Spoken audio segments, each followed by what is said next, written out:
దీనికోసం పొయ్యి వెలిగించుకొని బాండీ పెట్టుకొని బాండీలో కొంచెం ఆయిల్ వేసుకోవాలి.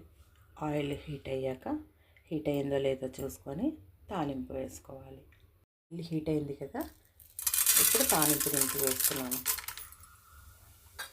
తాలింపు దినుసులు అంటే తెలుసు కదా, శనగపప్పు, జీలకర్ర, ఆవాలు. ఓకే,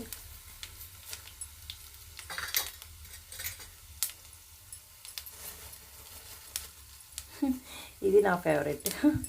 నువ్వులు వేస్తాను కదా, నువ్వులు. దీనిలో అయితే పసుపు వేసుకోవాలండి. ఓకే, పసుపు వేయాలి.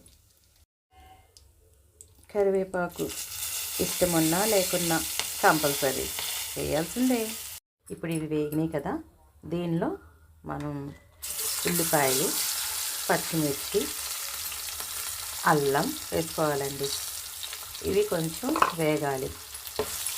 ఓకే, సాల్ట్,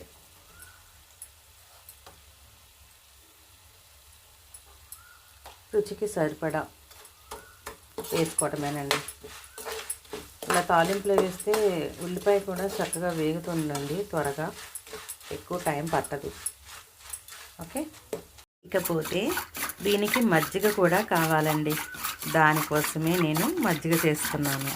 ఓకే, ఇలా మజ్జిగ చేసిన తర్వాత ఉల్లిపాయలు వేగుతాయి కదా, తర్వాత చెప్తానండి. మజ్జిగ అయితే రెడీ. మజ్జిగ అయితే రెడీ అయిపోయినాయండి. ఓకే, ఇప్పుడు ఈ మజ్జిగలో బియ్యం రవ్వ అండి, బియ్యం రవ్వ అంటారు కదా, అది మనకి ఎంత కావాలి అంటే అంత క్వాంటిటీలో వేసుకొని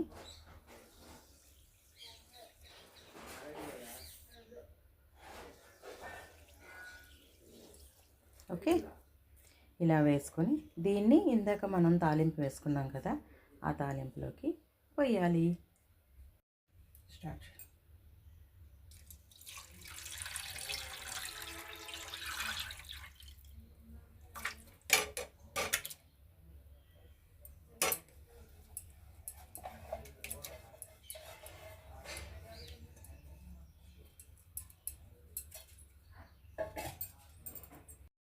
ఇలా రవ్వ పోసుకున్నాక కలుపుకోవాలండి బాగా.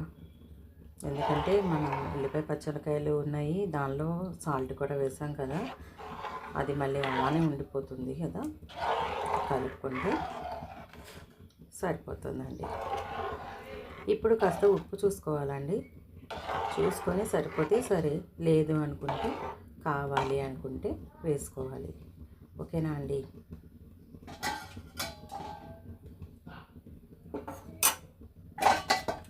ఇప్పుడు ఇది కాసేపు మగ్గాల్సిందే కదండి, వదిలేద్దాం.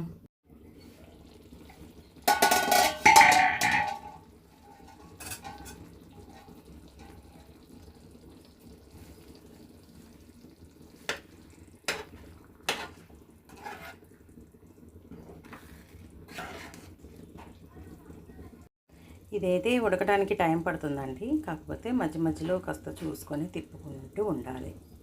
ఓకే,